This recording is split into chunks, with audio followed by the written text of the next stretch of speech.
Alrighty everyone, how you guys doing? Welcome to Apple Weekly number 61, the show where I cover everything Apple, both on YouTube and iTunes. Before getting started, I want to tell you about Flyders. Awesome slippers for your magicness. Check the website out, it is a really cool accessory, and the best thing is, lifetime guarantee, so if it does mess up, send it back and they'll replace it. They sent me two recently. I'm going to give one away in this video. All you have to do is put Flyders - your comment in the YouTube comment section below or on the iTunes reviews, and I will choose one winner. Good luck. The first story is, and we did cover this in the previous Apple Weeklies, whereby a Chinese teenager sold his kidney for an iPhone and an iPad. He got money for it and he bought the goodies, and of course now that it's been a few months since he sold his kidney, his health is deteriorating. And there is obviously a concern, and the people who kind of done the deal have been charged. 5 people have been charged, and the whole situation is crazy, wouldn't you say so? Would you sell, I guess, your body part for an iDevice? And the most craziest thing is, his mother actually agreed and let him do it, which is, if anyone needs to get charged, it has to be the mother. She had an involvement. Why did she kind of, you know, help him or agree to this deal? Of course, in the short term, the health issues aren't going to be that severe, but you know, the long term thing is, it is life threatening. So all the best to this guy. I hope he manages to get some sort of donor or whatever, but it's just a shame as to what the world is kind of coming to. Next up, Apple Macs do not get viruses. How wrong of a statement is that? Because 600,000 machines, that is correct, 600,000 machines were affected over the past few days. Half of the infected were in the United States. A security company found this flaw in a Java update, and Apple really didn't come out public and say, hey, you know, secure yourself with some sort of software. They've just quietly updated the Java software. So if you haven't already done it, highly recommended. Go to the Apple logo in the top left hand corner, software update, and install the new patch for the Java. But yeah, it is kind of a really sad state of affairs with the Mac, and you know, viruses, they were kind of a non-issue in the past. Of course, the silly stuff that you could still get it anyway by visiting dodgy websites. All of you kids out there, wink wink.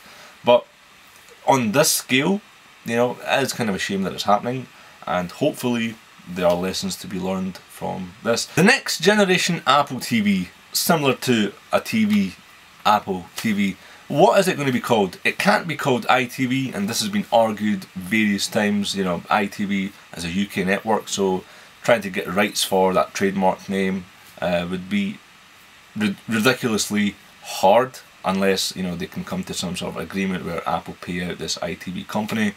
But it's not likely for Apple to do this.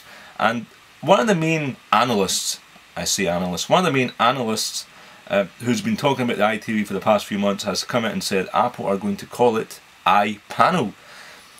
I'm not too sure if I like the name or not, but the reason why he's saying it's going to be iPanel and not iTelevision or iTV is because the TV, or the next generation Apple screen, is going to be much more than your average television. It's going to be a media hub, a gaming rig, and of course the television. So to call it, or just to brand it, iTV would just make sense. You know, it's easy, and Apple kind of go with these short: iPad, iPhone, iMac, iTV. But could it be called iPanel? To be honest, I couldn't give a rat's arse what they call it. I just want it on, you know, show up and take my money kind of thing. But what do you think about the name iPanel? Leave it in the comments. This next story is absolutely amazing. It's to do with the speaker systems found on the MacBooks and MacBook Pros. Now, this is just a patent, so make of that what you will. Apple release many patents. Some of them don't see the sun. You know, it's just, they just put it out there just to be first. Like some of you guys on YouTube like putting first. You know, just to put it out there. You probably never ever see this.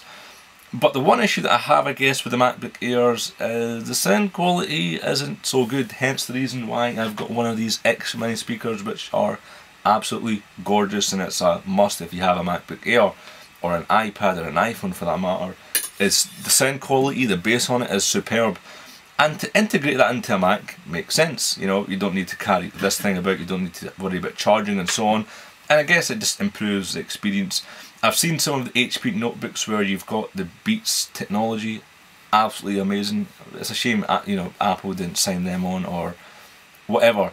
But I'm interested, you know, to see Apple are making some sort of path towards making the audio better. The talk from this image, as you can see, is to have some sort of speakers on the actual bezel itself. I'm going to cut this really short. I'm not really into my transistors and frequencies and stuff, but what I see here looks good. Guys, just before I get into the main feature, do come and see me at the Gadget Show live at stand number D251. I'll be there with the iGear stuff. Test it out, check it out, and buy it at stand if you want to do so. I'll be there for the full 5 days, so do come along, say hi, do high fives, star jumps, whatever the heck you want to do. Meet Tam, he's going to be there as well, so you know. Alright, enough of that. Let's get on to the main feature, which is the Mac. A lot of people have been saying, including myself, where on earth are the Mac updates? The first quarter is almost over and we've seen 0 updates. And it's kind of not fair to blame Apple for this, simply because they use Intel chipsets, and because Intel have, you know, delayed the Ivy Bridge chipset to this month, it has a knock-on effect on Apple as well. So I guess what I'm trying to say here is, have patience. Apple are going to be releasing new MacBook Pros, iMacs, and despite what some people are saying, they're going to get rid of the Mac Pros. It's not really going to happen, realistically. The Mac Pro, sure, of course, then the next few years you might start to see it go away, but right now it's not. And you know, John Gruber, who has a track record of being correct pretty much 100% of the time, listen to his talk show, and he said the same thing. Sure, you know, the Mac Pro hasn't been updated in 600 days, but that doesn't mean, you know, they're not going to update it. He believes that we are going to see a Mac Pro update within the next few weeks, by the summer, hopefully.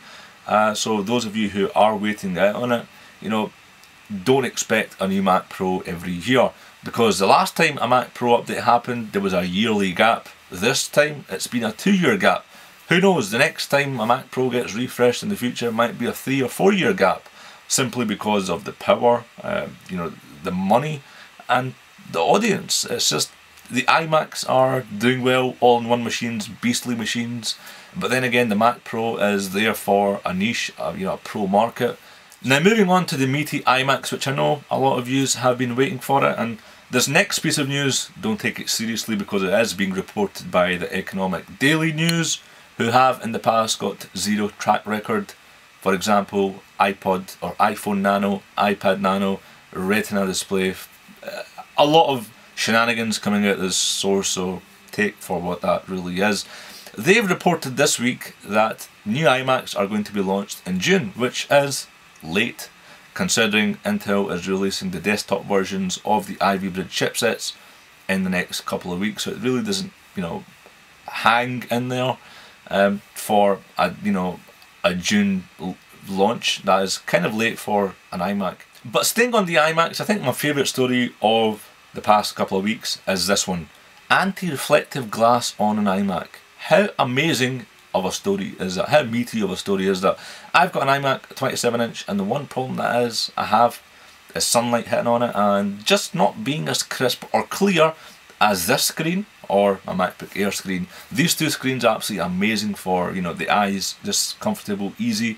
Whereas the iMac, as big or huge of a screen that it is, yeah, you can't. And you can get, you know, anti-reflective screens for your MacBook Pro, but you have to pay extra to get a screen that you want.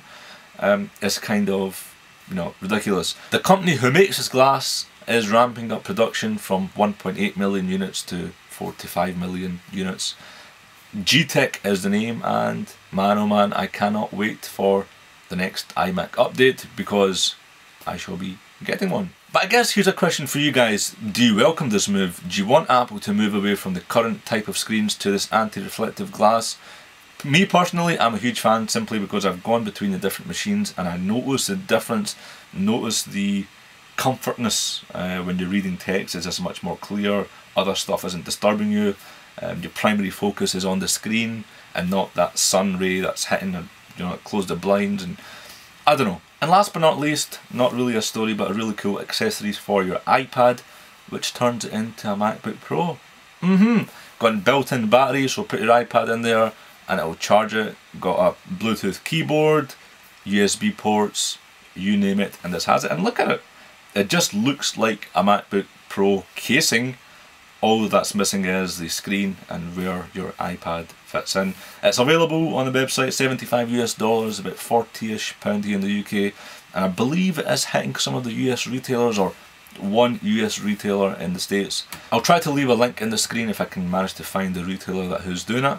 So if you want to check it out, feel free to do so. Thanks again for watching, guys. I really appreciate you sitting through this 10-minute dribble, or perhaps more because this week was a bit long.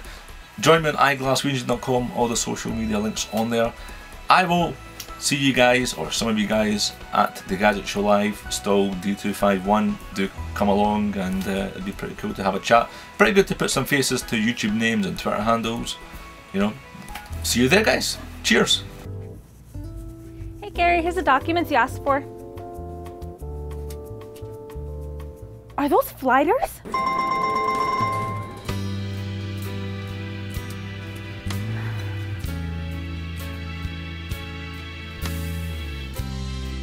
Fellas, tired of being that office nerd? Well, get your swag on with Flighters, the original slippers for your mouse. Get your flight on. And get your set of Flighters at Flighters.com. Make sure to follow us on Twitter and Facebook.